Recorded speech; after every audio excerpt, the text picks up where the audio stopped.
नमस्कार साथियों, मैं राम कुमार बिश्नोई स्वागत करता हूं आपका इन ऑनलाइन वीडियो सीरीज में। आज जो आई डिसऑर्डर से रिलेटेड टॉपिक डिस्कस करने वाले हैं, जो पिछले 1-2 साल में बहुत ही इंपॉर्टेंट उभर के आया है, दैट इज रेटाइनल डिटैचमेंट। देखिएगा वर्ड क्या कह रहा है, रेटाइनल डिटैचमेंट मतलब रेटाइना का हट जाना। देखिएगा एक सिंपल डायग्राम से अगर मैं कंसेप्ट को क्लियर करूं तो हम कहना चाहेंगे कि सबसे बाहर वाली लेयर आई की, this is known as sclera, इसे स्क्लेरा कहा जाता है।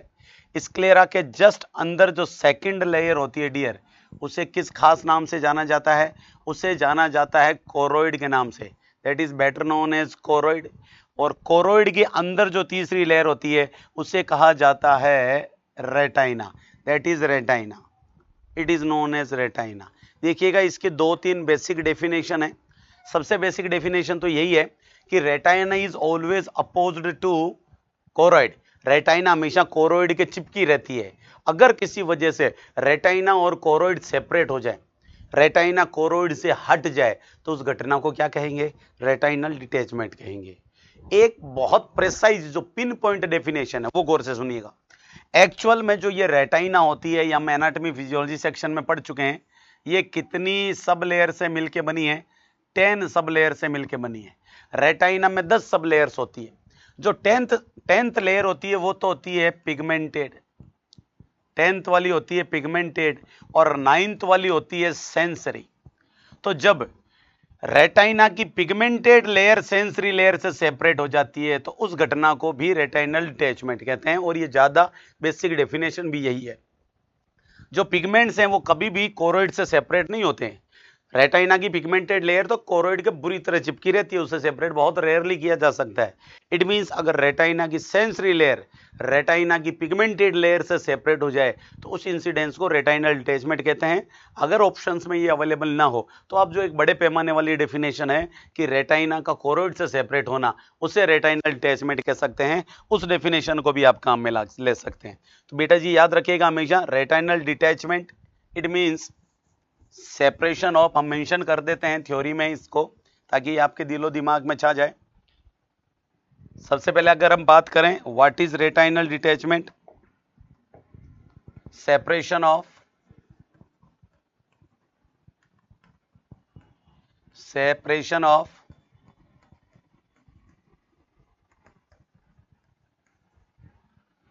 Pigmented layer of retina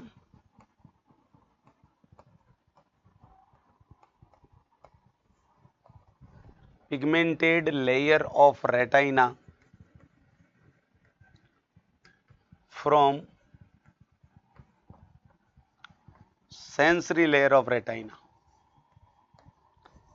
retina की पिगमेंटेड लेयर का रेटाइना की सेंसरी लेयर से सेपरेट हो जाना, उस कंडीशन को रेटाइनल डिटैचमेंट कहा जाता है। ये फर्स्ट प्रायोरिटी डेफिनेशन है। हाँ, अगर आपके ऑप्शंस में ये अवेलेबल ना हो तो आपको सेकंड डेफिनेशन लिखनी है, that is separation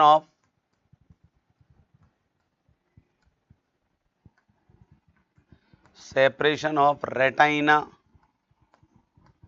from choroid. जो सेकंड लेयर है कोरोइड, बीच वाली लेयर, उससे सबसे अंदर वाली लेयर रेटाइना का हट जाना, it is better known as retinal detachment कहलाता है।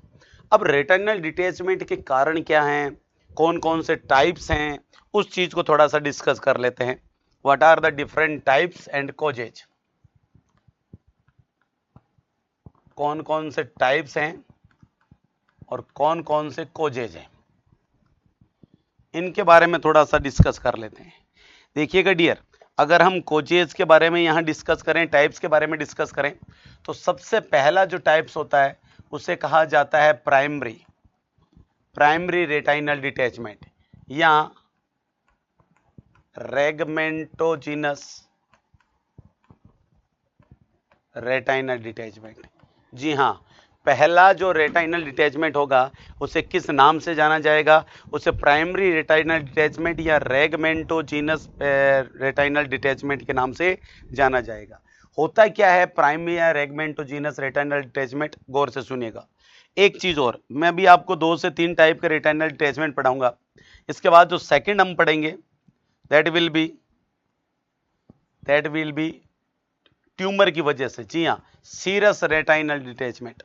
दूसरे वाले को किस नाम से जाना जाएगा? सेकंड, याद रखिएगा, ट्यूमर की वजह से होने वाला रेटाइनल डिटैचमेंट है और इसे किस नाम से जाना जाएगा? इसे सीरस रेटाइनल डिटैचमेंट के नाम से जाना जाएगा, सॉलिड रेटाइनल डिटैचमेंट के नाम से जाना जाएगा, एक्सुडेटिव रेटाइनल डिटैचमेंट के नाम से जाना जाएगा। सीरस, सॉलिड या एक्सुडेटिव रेटाइनल डिटैचमेंट, एक एक को डिटेल में देखेंगे अभी। और थर्ड जो होगा that will be tractional retinal detachment. तीसरा जो होगा उसे ट्रैक्शनल रेटाइनल डिटैचमेंट कहा जाएगा, ट्रैक्शनल रेटाइनल डिटैचमेंट। एक होगा ट्रैक्शनल, एक होगा सीरस, सॉलिड या एक्सुडेट, और एक होगा प्राइमरी जिसे रेगमेंटोजीनस भी कहा जाता है। क्वेश्चन तो पहला यही समझिएगा कि इन तीनों में मोस्ट कॉमन कौन सा होता है। जब भी एग्जाम में रेटाइनल डिटैचमेंट का क्वेश्चन आए तो आपको कौन सा मान के कंसीडर करना है? जी हाँ, प्राइमरी या रेगमेंटोजीनस मान के कंसीडर करना है। It is the most common variety. Exam में जब भी रेटाइनल डिटैचमेंट का क्वेश्चन आएगा हमें उसे प्राइमरी या रेगमेंटोजीनस मान के सोल्व करना है।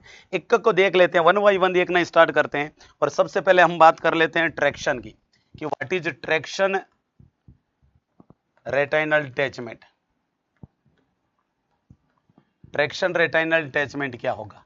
देखिएगा, सभी को पता है कि ये है हमारी eye ball, this is eye ball. Eye ball में सबसे बाहर स्क्लेरा, स्क्लेरा के जस्ट अंदर की तरफ कोरोइड, और कोरोइड के जस्ट अंदर की तरफ आ गई है हमारी रेटाइना। अब अगर ये लेयर सेपरेट होगी, याद रखिएगा, अगर लेयर सेपरेट होगी, लटक गई, तो उसे किस नाम से जाना जाएगा? उसे जाना जाएगा रेटाइनल डिटैचमेंट। मान लीजिएगा, इमेजिन कीजिएगा कि ये सेपरेट हो गई है, ये सेपरेट हो गई है, ऐसे लटक गई है, इसे हमने कहा कि ये रेटाइनल डिटैचमेंट है। क्यों हुआ? इमेजिन कीजिए, अगर किसी पेशेंट को डायबिटीज हो या फिर किसी पेशेंट को आई के अंदर ब्लीडिंग हो रखी हो, कोई भी ऐसी डिजीज जिससे इस आई के अंदर एडेशंस बन जाएं, फाइबर फॉर्मेशन बन जाए। जी हाँ, ये जो फाइबर्स बन जाएंगे, एडेशंस बन जाएंगे, ये एडेशंस पकड़ के चारों तरफ से किसको अपनी तरफ खींचेंगे? रेटाइना को अपनी तरफ से खींचेंगे। और जहां जहां से रेटाइना को खींचा जाएगा, ट्रैक्शन लगेगा, पुल फोर्स लगेगा, और उसके खींचने की वजह से जो डिटैचमेंट होगा उसे कौन सा डिटैचमेंट कहा जाएगा? ट्रैक्शनल डिटैचमेंट कहा जाएगा। अगर कोई आपसे ट्रैक्शनल डिटैचमेंट का कारण पूछे तो इसका कोज होगा dear, the cause will be traction, traction by adhesions. Adhesions की वजह से जो फाइबर्स बन गए हैं, जो एडेशंस बन गए हैं, उन फाइबर्स और एडेशन की वजह से जो लगता है ट्रैक्शन, उस ट्रैक्शन की वजह से बेटा जी याद रखिएगा क्या होगा? खिंचाव आएगा रेटाइना पे, रेटाइना खिंच जाएगी और रेटाइनल डिटैचमेंट हो जाएगा। ऐसा किस किस केस में देखने को मिल सकता है?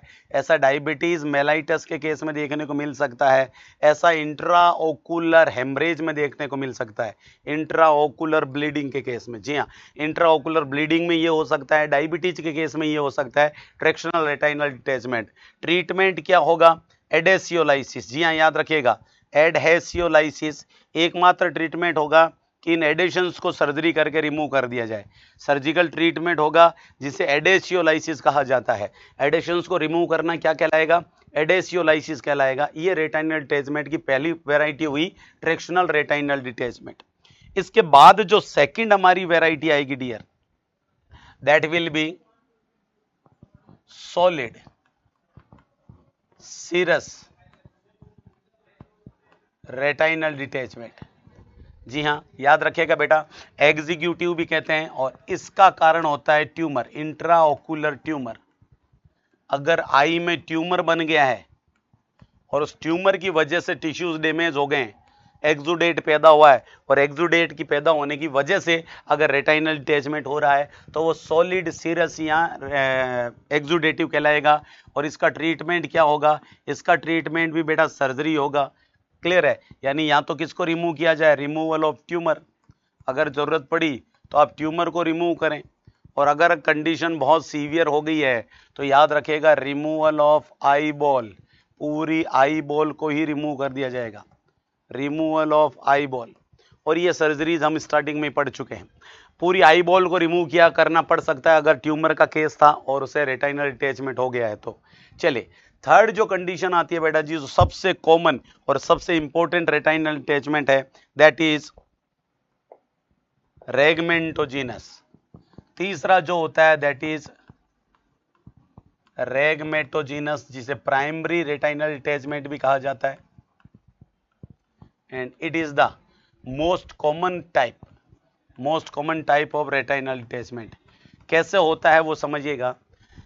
सपोज केवल मैंने यहां पे आपके सामने कोरोइड का फॉर्मेशन किया है, दिस इज कोरोइड, स्क्लेरा को हटा दिया है समझाने के लिए, केवल कोरोइड है, और कोरोइड के जस्ट नीचे की तरफ कौन पाई जाएगी सर, रेटाइना होगी। इमेजिन कीजिएगा कि रेटाइना बना दी गई है कोरोइड के जस्ट नीचे, ये रेटाइना। अगर किसी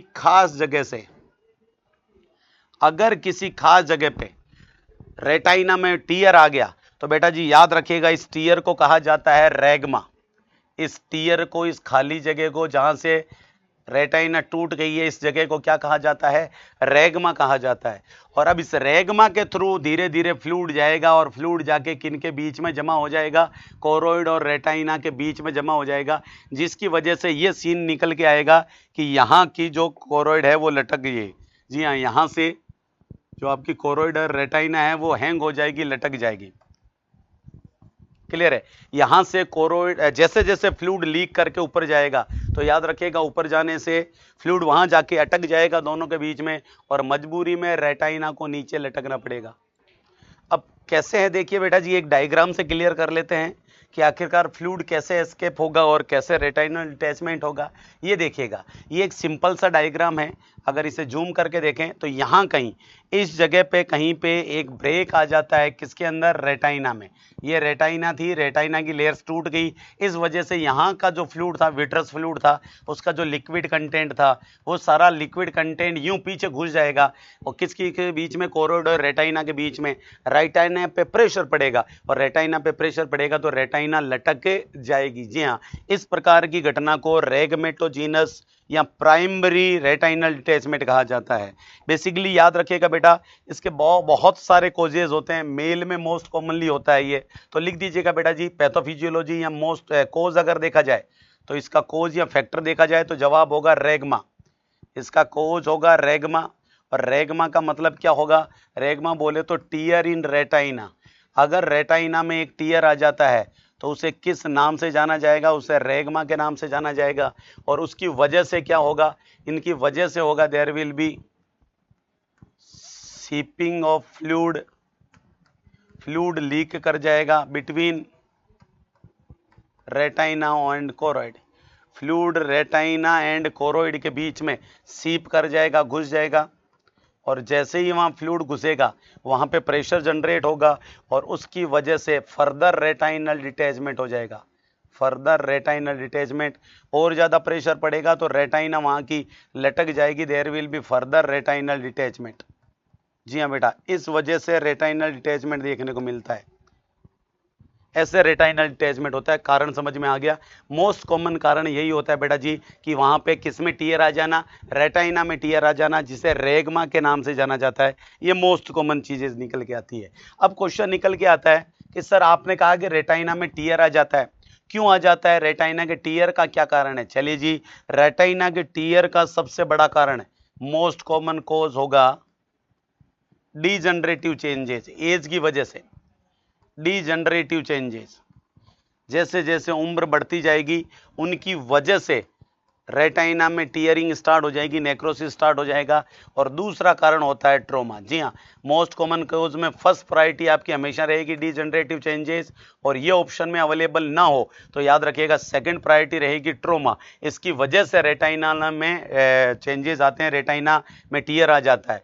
याद रखिएगा ये बेसिकली फीमेल की बजाय किस में ज़्यादा होने वाली डिजीज़ है, मेल में होने वाली ज़्यादा डिजीज़ है। और इसकी जो एज ग्रुप होती है वो 60 से अबाउ, जी हाँ 40 to 60 ईयर्स वाले एज ग्रुप के लोगों के अंदर ये बेसिकली देखने को मिलती है। 40 के पार जो भी लोग चले जाते हैं, 40 से 60 वाले लोग, उन लोगों में ये बेसिकली देखने को मिलती है। एक चीज़ और याद रखिएगा बेटा, जिन लोगों को मायोपिया होता है, जी हाँ मायोपिया डिस्कस कर चुके हैं, या एफेकिया लेंस की एब्सेंस होती है, लेंस की एब्सेंस होती है तो फ्लूइड का इधर उधर फ्लो होता है और प्रेशर बढ़ने की वजह से यहाँ पे रेटाइनल टीयरिंग हो जाती है और इन दो कारणों से भी कौन सी डिजीज हो सकती है, रेटाइनल डिटैचमेंट हो सकती है। मेल में बेसिकली होती है एज। ये दो इंपॉर्टेंट रिस्क फैक्टर्स हैं जो याद रखिएगा, एक तो मायोपिया और दूसरा एफेकिया। चलिए डियर, यहाँ पे आपके टाइप्स कंप्लीट हो गए। अब क्वेश्चन निकल के आता है क्लिनिकल फीचर्स का कि क्या क्लिनिकल फीचर्स रहे होंगे अगर ये डिजीज डेवलप हो रही है तो कोई तो उसके क्लिनिकल फीचर्स रहे होंगे। बिल्कुल क्लिनिकल फीचर्स की बात करते हैं।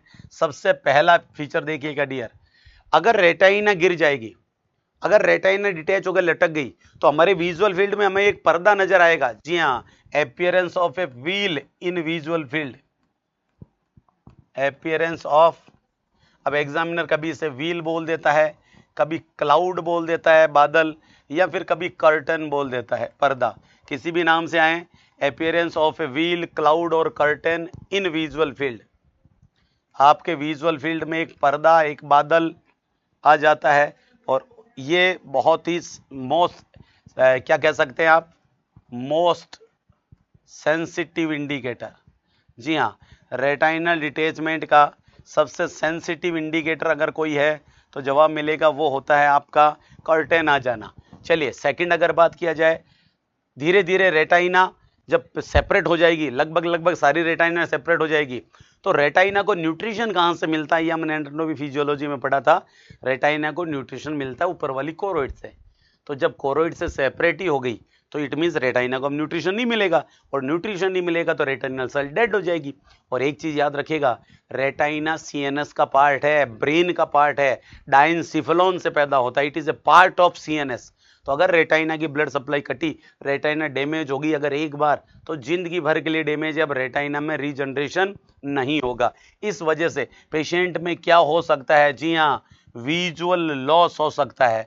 और ग्लूकोमा की तरह ये विजुअल लॉस भी कैसा होगा, पेनलेस होगा। तो पेनलेस विजुअल लॉस के लिए आपके पास दो डिजीज आ गई है अगर एग्जाम में क्वेश्चन आए तो, एक तो आपका ग्लूकोमा और दूसरा रेटाइनल डिटैचमेंट। याद रखिएगा डियर। प्लस कलर्ड होलोज, जी हाँ, थोड़ा थोड़ा टूटेगा तो आपके उसमें कलर्ड होलोज नजर आएंगे, सफेद चमकीले चमकीले कलर के रंग बिरंगे छोटे छोटे बलून जैसे विजुअल फील्ड में दिखाई देंगे, कलर्ड होलोज आपको दिखाई देंगे। ये कुछ बेसिक क्या कह सकते हैं, क्लिनिकल फीचर है बेटा जी, जो ये इंडिकेट करते हैं कि पेशेंट को क्या हो गया है, रेटाइनल डिटैचमेंट हो गया है। चलेगा, एक बहुत इंपॉर्टेंट कंसेप्ट और मैं शेयर करना चाहूंगा, वो डायग्नोसिस में डिस्कस करना चाहेंगे। लिखिएगा, इसके बाद बेटा जी पॉइंट आएगा आपका डायग्नोसिस, कि कैसे डायग्नोस करेंगे कि किसी को रेटाइनल डिटैचमेंट है। जब हमने आईज के टेस्ट डिस्कस किए थे तो एक टेस्ट डिस्कस किया था बेटर नोन एज ऑप्थेल्मोस्कोपी, उसको भी दो में डिवाइड किया था, डायरेक्ट और indirect. Indirect ophthalmoscopy is the confirmative test या test of choice, it is the test of choice for retinal detachment. याद रखिएगा, रेटाइनल डिटैचमेंट के लिए टेस्ट ऑफ चॉइस कौन होता है, तो जवाब होगा इनडायरेक्ट, क्योंकि इसका एरिया बहुत बड़ा होता है। माना इसकी मैग्नीफाइंग पावर कम है लेकिन इसका जो कैचमेंट एरिया है, विजुअलाइजेशन वाला एरिया है, वो बहुत बड़ा होता है। ये बड़ी एरिया में रेटाइना को विजुअलाइज दिखा सकता है, इसलिए ये टेस्ट ऑफ चॉइस माना गया। और जब ये करते हैं आपको तो एक साइन देखने को मिलता है बेटा जी, Shafer sign. There is a sign जो पॉजिटिव मिलता है और वो होता है सेफर साइन। हमने कहा कि जब रेटाइना में टीयर हो जाएगा तो रेटाइना के अंदर जो सेल्स हैं, सेंसरी सेल है, रोड कोन्स, उनमें भरे होते हैं पिगमेंट, तो वो पिगमेंट रिलीज हो जाएंगे। जब रेटाइना में फट जाएगी तो पिगमेंट रिलीज हो गए, विट्रस ह्यूमर में आ जाएंगे। अब जब आप आई को चेक करेंगे तो आपको फ्लूइड में कौन तैरते हुए दिखाई मिलेंगे, पिगमेंट्स तैरते हुए दिखाई मिलेंगे। जी हाँ, पिगमेंटेड सेल्स इन ओकुलर फ्लूइड, पिगमेंटेड सेल्स इन ओकुलर फ्लूइड। ओकुलर फ्लूइड के अंदर आपको कौन सी सेल्स नजर आएगी, पिगमेंटेड सेल्स नजर आएगी, एपियरिंग लाइक टोबैको फ्लूइड, और ऐसा लगेगा कि फ्लूइड में तंबाकू तैर रहा है, appearing like tobacco fluid, tobacco fluid. तंबाकू, अगर पानी में तंबाकू को घोल दिया जाए तो भूरा भूरा पानी हो जाता है, ब्राउनिश कलर का, और उसमें तंबाकू तैरता रहता है। सेम टू सेम यहां देखने को मिलेगा आपको, टोबैको फ्लूइड अपीयर आ जाता है। इस साइन को कौन से साइन के नाम से जाना जाता है, सेफर साइन के नाम से जाना जाता है। चलिए डियर, अब बात करते हैं इनके मैनेजमेंट की कि अगर रेटाइनल डिटैचमेंट है तो कैसे मैनेज किया जाएगा। देखिएगा डियर, अगर रेटाइनल डिटैचमेंट है तो मैनेजमेंट का सिंपल सा तरीका है कि जो रेटाइना लटक गई है उसे वापस जोड़ा जाए। उसे वापस कैसे जोड़ सकते हैं? या तो रेटाइना को ऊपर धक्का दो, चिपकाओ, और या फिर कोरोइड और स्क्लेरा को नीचे लाके किसके चिपका दो, रेटाइना के, फिर छोड़ देना, वो चिपक जाएगी तो वापस ऊपर लेके चली जाएगी। तो याद रखिएगा बेटा, दो बेसिक तरीके हुए, या तो रेटाइना को कोरोइड के चिपका दिया जाए और या फिर किसको नीचे लेके आ जाए, स्क्लेरा को नीचे लेके आ जाए। तो ये दो बेसिक तरीके होते हैं ट्रीटमेंट के। कैसे किया जाएगा ट्रीटमेंट, उस पॉइंट पे भी फोकस कर लेते हैं बेटा जी, याद रखिएगा। और सबसे पहला तरीका हुआ कि मैनेजमेंट में सील ऑफ टीयर, जो टीयरिंग है जिसे हमने रेगमा कहा था, सबसे पहला काम होता है उस रेगमा को सील ऑफ करना, और इसके लिए तरीका काम में लिया जा सकता है क्रायोथेरेपी। क्रायोथेरेपी, जी हां, क्रायोथेरेपी काम में ली जा सकती है, या मैं बोलूं तो डायथर्मी, या तो माइनस में टेम्परेचर कर दो। क्रायोथेरेपी, वही क्रायोथेरेपी के अंदर लिक्विड नाइट्रोजन काम में ली जाती है डियर, और इससे फाइब्रस टिश्यू बन जाएंगे जबरदस्त, और वो चिपका देंगे, उसे पैक कर देंगे। डायथर्मी में आप एक्सेसिव टेम्परेचर के साथ इन्फ्लामेशन करवाते हैं और फिर उसे चिपकाने की कोशिश करते हैं। और तीसरा होता है रेटाइनल अटैचमेंट टू कोरोइड, कि रेटाइना को किसके अटैच कर दिया जाए, कोरोइड के अटैच कर दिया जाए। दूसरा तरीका ये होता है। और रेटाइना को अगर आप कोरोइड के अटैच करना चाहते हो तो देखिएगा बेटा, उसका तरीका होगा सबसे पहले स्क्लेरोथेरेपी। जी हाँ, स्क्लेरोथेरेपी वो थेरेपी होती है जिसमें कुछ खास केमिकल्स काम में लिए जाते हैं जिन्हें स्क्लेरोसेंट कहते हैं। स्क्लेरोथेरेपी इसोफेजियल वेरिसेज में काम में आती है, स्क्लेरोथेरेपी हेमरोइड में काम में आती है, स्क्लेरोथेरेपी वेरिकोज वेन में काम में आती है, स्क्लेरोथेरेपी बार बार होने वाले प्लूरल इफ्यूजन में काम में आती है। कहीं पे भी कुछ खास केमिकल डाल दिए जाते हैं और ये केमिकल वहाँ सीवियर इन्फ्लामेशन कराते हैं, सीवियर फाइब्रस टिश्यू का निर्माण करवाते हैं, जिससे दो स्ट्रक्चर आपस में बाइंड हो जाती है, बंध जाती है। इस तरह रेटाइना को कोरोइड के बांधा जा सकता है इंजेक्शन लगा के, स्क्लेरोथेरेपी। और एक तरीका होगा बेटा जी जिसे कहा जाएगा स्क्लेरल बकलिंग। जी हाँ, स्क्लेरा के ऊपर एक बक्कल लगा दिया जाएगा, एक रिंग लगा दी जाएगी, scleral buckling, and it is the treatment of choice. अगर रेटाइनल डिटैचमेंट की बात करें तो उसके केस में ट्रीटमेंट ऑफ चॉइस कौन है, तो जवाब आएगा स्क्लेरल बकलिंग है। कैसी होती है स्क्लेरल बकलिंग, देखिएगा dear, this is scleral buckling. ये आई है, स्क्लेरा है, रेटाइना डिटैच हो रही है, तो ऊपर से स्क्वीज किया गया स्क्लेरा को, स्क्लेरा नीचे दबी, कोरोइड नीचे दबा, और कोरोइड जाके टच हो गया किसके, तो जवाब मिलेगा कोरोइड जाके नीचे टच हो गया रेटाइना के। ये देखिएगा, इस तरह आई बॉल के चारों तरफ एक रिंग लगा दी जाती है, रिंग को टाइट कर दिया जाता है, इस रिंग को कहते हैं बक्कल। तो ये स्क्लेरा को बक्कल दबाता है, जिससे स्क्लेरा कोरोइड को दबाती है और कोरोइड जाके चिपक जाती है रेटाइना के। कुछ समय बाद उसे रिमूव कर देते हैं। तो ये तरीका कहलाता है डियर स्क्लेरल बकलिंग। क्लियर है? डायग्राम को बहुत अच्छे से देख ले। This method is better known as scleral buckling surgery की जाती है, ठीक है, और बहुत ही सेंसिटिव सर्जरी होती है। इसके बाद जो नेक्स्ट तरीका आता है वो कहलाता है रेटाइनोपैक्सी। तीसरा तरीका, स्क्लेरल बकलिंग के बाद नेक्स्ट मेथड होगा रेटाइनोप्लेक्सी। तीन तरीके से रेटाइना को कोरोइड के चिपका सकते हैं, स्क्लेरोथेरेपी से, स्क्लेरल बकलिंग से, और तीसरा रेटाइनोपैक्सी से। रेटाइनोपैक्सी में gas bubble in eyeball, eyeball में गैस बबल डाल दिया जाता है, और ये गैस का जो बबल होता है, एक बलून डाल दिया, क्या कहते हैं, बबल डाल दिया आपने, वो बबल किसको ऊपर धक्का देगा, आंख के अंदर बबल डाल दिया गैस का, तो गैस हल्की होती है, हल्की होने से ऊपर उठेगी तो रेटाइना का टच होगी, रेटाइना को ऊपर धक्का देगी और रेटाइना टच हो जाएगी कोरोइड के। बेटा जी, इसके लिए जो चॉइस ऑफ गैस होती है वो काम में ली जाती है sulphur hexafluoride. Sulphur hexafluoride, sulphur hexafluoride gas काम में ली जाती है। The gas use is sulphur hexafluoride. ये गैस काम में लेते हैं कुछ समय बाद माना इससे गैस को रिमूव कर दिया जाता है, या फिर कोई मिनरल ऑयल काम में ले लिया जाता है एज पर नीड। अगर कोई नहीं है तो मिनरल ऑयल के ड्रॉप्स भी डाले जा सकते हैं, और उससे भी रेटाइना पे प्रेशर डाल के रेटाइना को ऊपर धक्का देके, क्योंकि पानी ऑयल भी कहाँ तैरता है, फ्लूइड में ऊपर तैरेगा, तो वो ऑयल ऊपर तैरेगा तो रेटाइना को धक्का देगे और ऊपर चिपका देगा। तो मिनरल ऑयल या सल्फर हेक्साफ्लोराइड गैस काम में लेके आप जो तरीका अपनाते हैं उसे किस खास नाम से जाना जाता है, उसे रेटाइनोप्लेक्सी के नाम से जाना जाता है, ठीक है। और मिनरल ऑयल्स में भी प्रीफर्ड बेटा जी सिलिकॉन ऑयल, जी हाँ, it is the priority. Mineral oil से बेहतर होगा कि मिनरल ऑयल्स में भी बेहतर अगर ऑप्शन में ये मिले तो ये चूज करें सबसे पहले, सल्फर हेक्साफ्लोराइड ये ना हो तो आपका सिलिकॉन ऑयल, और ये ना हो तो mineral oil. Usually mineral oil बहुत पुराना मेथड है, आज की तारीख में इसे अवॉइड कर दिया जाता है, ठीक है। आज की तारीख में बेहतर तरीका होगा क्या यूज करना, सिलिकॉन ऑयल नहीं तो सल्फर हेक्साफ्लोराइड काम में लेना।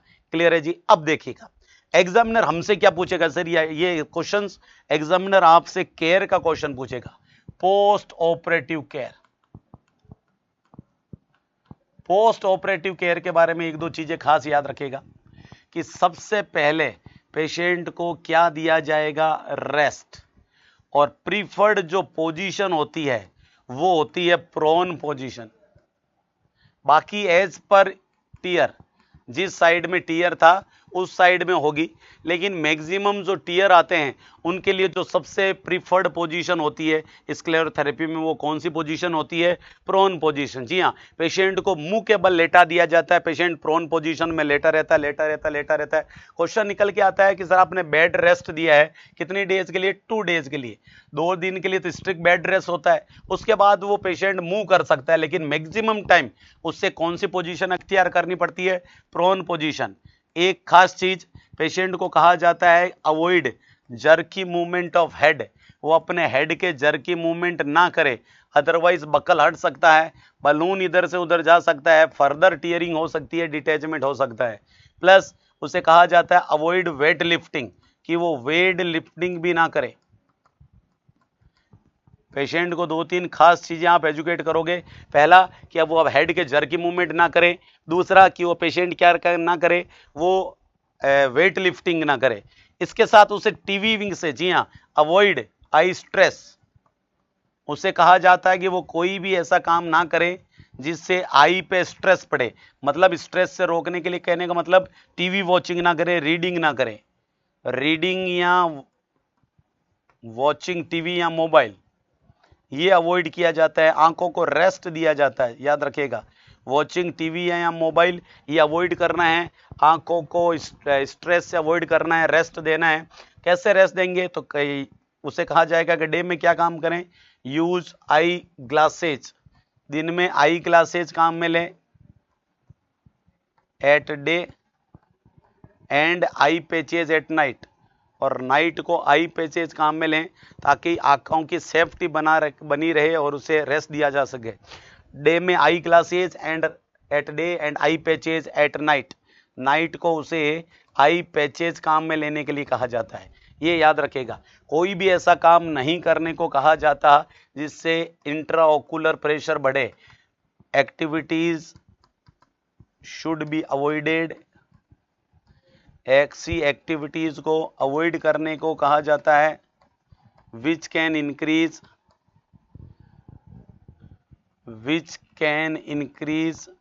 इंट्राओकुलर प्रेशर, ऐसी कोई भी एक्टिविटीज नहीं करने को कहा जाता जिससे कौन सा प्रेशर बढ़ जाए बेटा जी, इंट्राओकुलर प्रेशर बढ़ जाता है, ये हमेशा याद रखिएगा। क्लियर है।